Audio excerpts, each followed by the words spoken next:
Hello అండి. అందరూ వచ్చారే గాని వదిన అన్నయ్యలు రాలేదు. నా మనసంతా ఇంకా రాని వదిన అన్నయ్యల మీదనే ఉంది. రాత్రి 10 గంటల బస్సుకైనా వస్తారని ఆశించాను. నా ఆశ నిరాశ అయింది. పోనీ తెల్లవారి 6 గంటల బస్సుకైనా వస్తారని అనుకుంటే అదీ లేదు. వచ్చిన స్నేహితులతో, బంధువులతో మా ఇల్లు కళకళలాడుతుంది. నా శ్రీమతి నీరజ హడావుడిగా అటూ ఇటూ తిరుగుతుంది. సంసారం చక్కదిద్దటమే కాదు, ఇంట్లో విశేషం ఏది జరిగినా పెత్తనమంతా శ్రీమతిది. ఆవిడకు నా అన్న వదినలు రాలేదన్న ఆలోచన ఉందో లేదో కానీ నేను మాత్రం అదే ఆలోచనలో ఉన్నాను. వాళ్ళు ఏదో ఒక క్షణంలో వస్తారు అన్న ఆశతో ఉన్నాను. పెద్దాపురం సమీపంలో ఉన్న ఓ కాలేజీలో అన్నయ్య తెలుగు లెక్చరర్గా పనిచేస్తున్నాడు. మాకు వాళ్లకు మధ్య దూరం 60 కిలోమీటర్లకు మించి ఉండదు. మహా అయితే సుమారు 2 గంటల ప్రయాణం. అందుకే నాకు ఇంకా ధీమాగా ఉంది. ఇంతకీ అసలు విషయం, ఆ రోజు మా బాబు 3వ పుట్టినరోజు. గత సంవత్సరం ఎంతో వేడుకగా వాడి పుట్టినరోజు చెయ్యాలనుకున్నాం. అయితే ఆ సమయానికి బాబుకి ఒంట్లో బాగుండకపోవడంతో ఆ కార్యక్రమం జరగలేదు. నాకు అంత ఇష్టం లేకపోయినా ఈ మారు ఎలాంటి అవాంతరం లేనందువల్ల నీరజ పట్టుబట్టి బాబు పుట్టినరోజు జరిపిస్తుంది. అరగంట గడిచిపోయినా వదిన అన్నయ్యల జాడలేదు. ఈ మధ్య అన్నయ్య వదిన పిల్లలతో పాటు వచ్చి మా ఇంట్లో 10 రోజుల పాటు ఉన్నాడు. వాళ్ళు వెళ్ళిపోయే నాటికి బాబు పుట్టినరోజు సరిగ్గా వారం రోజులు ఉంది. పుట్టినరోజు కార్యక్రమం అయ్యే వరకు మీ ఇంటి వద్దనే ఉంటాను అన్న అన్నయ్య మళ్ళీ వస్తానని చెప్పి అక్కడ ఏవో పనులు ఉన్నాయంటూ అకస్మాత్తుగా వదిన పిల్లలను తీసుకొని వాళ్ళ ఊరు వెళ్ళిపోయాడు. వెళ్ళేటప్పుడు బాబు పుట్టినరోజుకు రమ్మని మరీ చెప్పాను. అలాగని ఊరుకోకుండా 2 రోజుల క్రితం ఫోన్ కూడా చేశాను. వీలైతే వస్తామని ముక్తసరిగా చెప్పాడు అన్నయ్య. మొన్నటి వరకు అక్కడే ఉన్నాం కదా, మళ్ళీ ఇంతలోనే వెళ్ళడం దేనికి, డబ్బు ఖర్చు అని వదిన అన్నదేమో అన్న అనుమానం కలిగింది నాకు. కానీ అన్నయ్య డబ్బు గురించి వెనకాడే మనిషి కాదు. అసలు ఈ ఆలోచనలన్నీ దేనికి అనుకొని జేబులో నుంచి చరవాణి తీసి అన్నయ్యకు ఫోన్ చేశాను. అనివార్య కారణాల వల్ల రాలేకపోతున్నామని అన్నయ్య నుంచి సమాధానం వచ్చింది. పోనీ వదిన పిల్లల్ని ఆయన పంపమని చెప్పినా అన్నయ్యకి అంగీకారం తెలపలేదు. ఏమైందో అర్థం కాలేదు. ఇక్కడ ఎంతమంది ఉన్నా వాళ్ళు లేకపోవటం తగని బాధగా ఉంది నాకు. ఏదో తెలియని నిర్లిప్తతతో స్తబ్దుడునై ఉన్న నా దగ్గరకు నీరజ గబగబా వచ్చి, ఏమిటి అంత ముభావంగా ఉన్నారు అంది. కారణం చెప్పాను.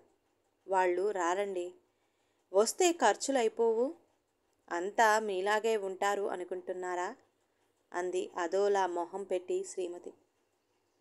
నీ ఊహ పొరపాటు సుమా, అసలు కారణం ఇంకేదో అయి ఉండవచ్చు అన్నాను. అయితే అవ్వచ్చు ఏమోలేండి, వారు రానంతలో మన బాబు పుట్టినరోజు ఆగిపోదు కానీ మీరు రండి. ఇలా గుమ్మాన్ని పట్టుకొని నిలబడిపోతే కాదు, అవతల టైం అయిపోతుంది అంది. వాళ్ళ గురించి నిరీక్షించడం తనకు ఇష్టం లేనట్టు శ్రీమతి. ఆ మాటలు వాళ్ళు రాలేదన్న అక్కసుతో అన్నదో మరే భావంతో అన్నదో నాకు బోధపడలేదు.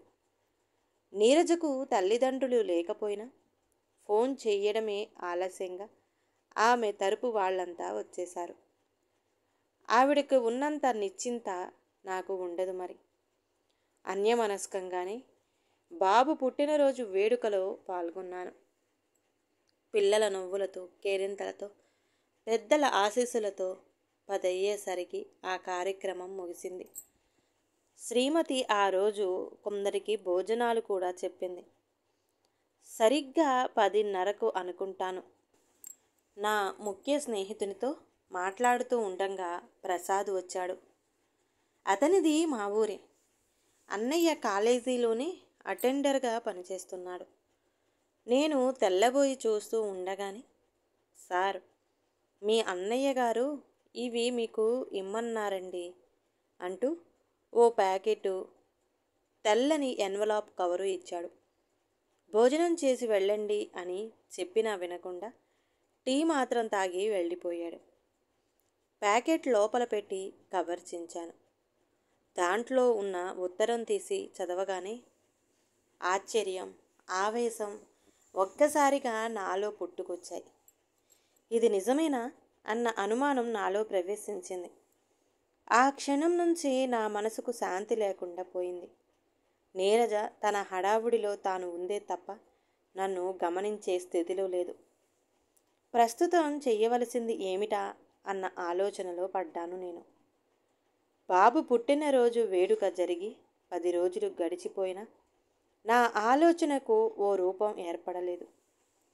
ఏం చెయ్యాలన్నది అర్థం కాలేదు. ఇంతలో అనుకోకుండా నీరజకు జ్వరం ముంచుకొచ్చింది.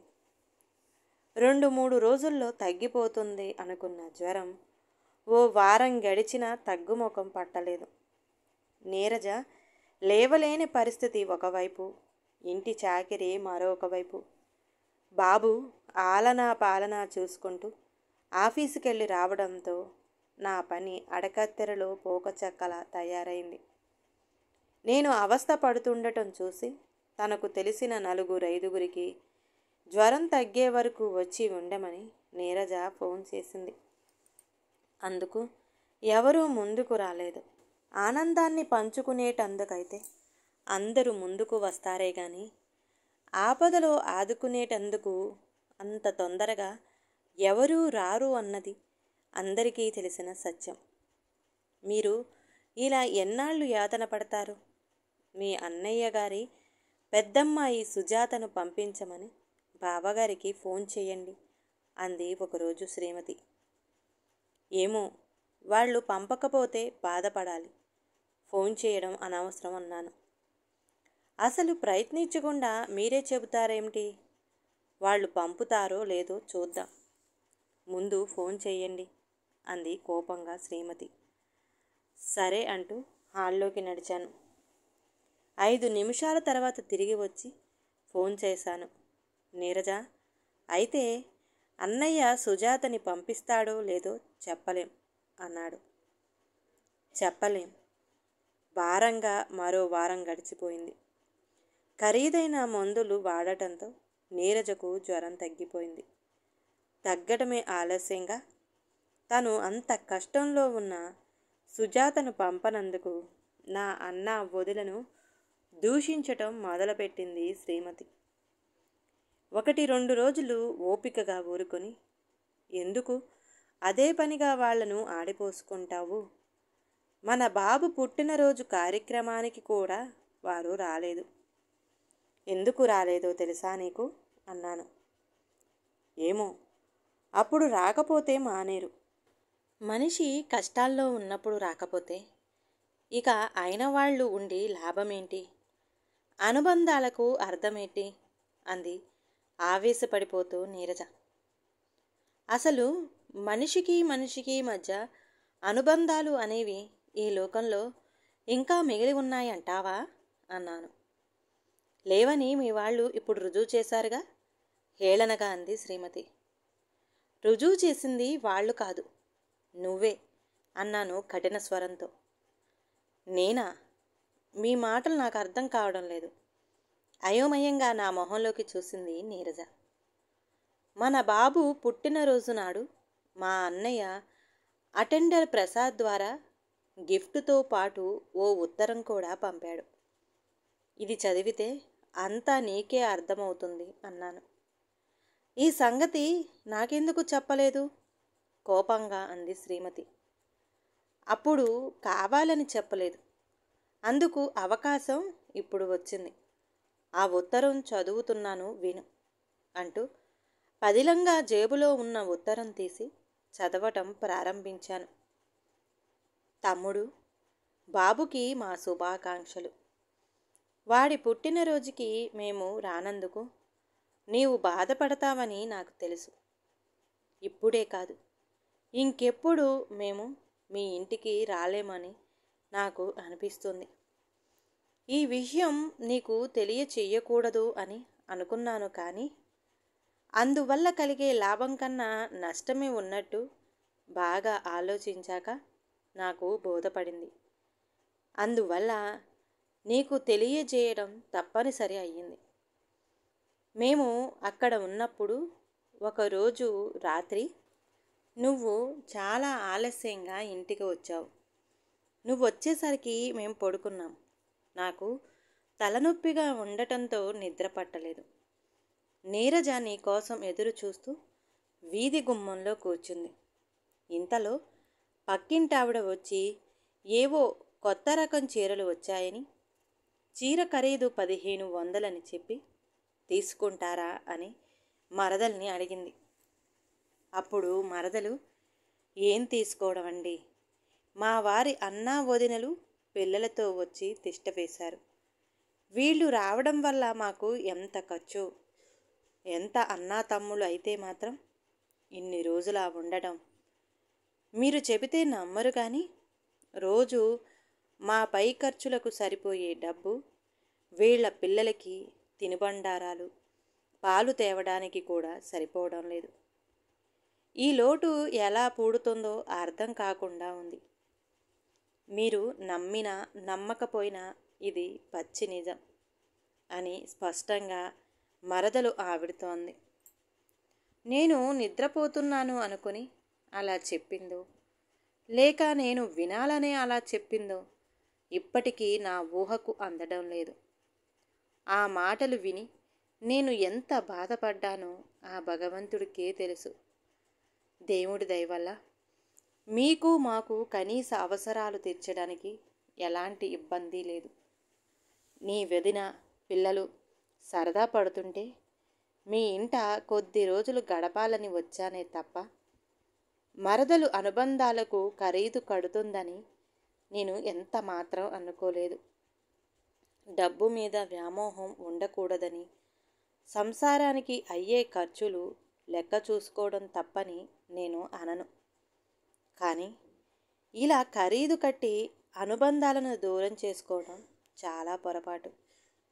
ఇదే ధోరణి తనలో ప్రబలిపోతే ముందు ముందు మన కుటుంబంలో ఎన్నో సమస్యలు తలెత్తుతాయి. కనుక మరదల్ని బాధ పెట్టకుండా మంచి మనిషిగా తీర్చిదిద్దే ప్రయత్నం చెయ్యి. నీ అన్న రఘుపతి.